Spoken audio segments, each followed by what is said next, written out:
N2 plus H2 gives rise to NH3. చూడండి ఈ LHS RHS. LHSలో మనకి నైట్రోజన్ ఉంది, హైడ్రోజన్ ఉంది. RHSలో కూడా మనకి నైట్రోజన్ ఉంది, హైడ్రోజన్ ఉంది. LHSలో నైట్రోజన్ ఉన్నాయి మనకి 2, హైడ్రోజన్ ఉన్నాయి మనకి 2. RHSలో నైట్రోజన్ ఉన్నాయి మనకి 1 అండ్ హైడ్రోజన్ ఉన్నాయి మనకి 3 ఉన్నాయి. సో ఇంతకుముందు చెప్పినట్టుగానే ఎప్పుడు కూడా ఏ పక్క తక్కువ ఉన్నాయో ఆ పక్క మనం ఇంక్రీజ్ చేసుకొని బ్యాలెన్స్ చేస్తే ఈజీ అన్నమాట. ఇక్కడేమో నాకు నైట్రోజన్ 2 ఉన్నాయి, ఇక్కడేమో నాకు నైట్రోజన్ 1 ఉన్నాయి. సో కాబట్టి నేను నైట్రోజన్ని ఇంటూ 2తో మల్టిప్లై చేస్తాను. రైట్ సైడ్ ఇంటూ 2తో మల్టిప్లై చేస్తాను. అప్పుడు ఏమవుతుంది నాకు ఇక్కడ 2 పెట్టుకుంటా. సో 2 ఇంటూ 1 ఏమవుతుంది నాకు 2, అంటే 2 అయిందా, ఇక్కడ 2 అయిందా, బ్యాలెన్స్.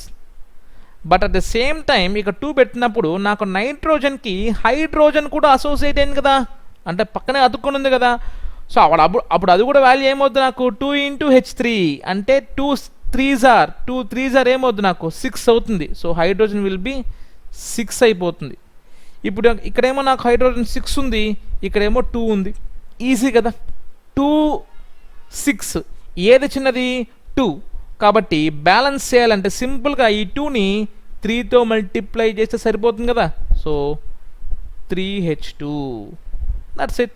ఇప్పుడు చూడండి నైట్రోజన్ 2, ఇక్కడ 2, హైడ్రోజన్ 3 2 = 6, ఇక్కడ హైడ్రోజన్ 2 3 = 6, సరిపోయింది. So N2 + 3H2 gives rise to 2NH3. That's it.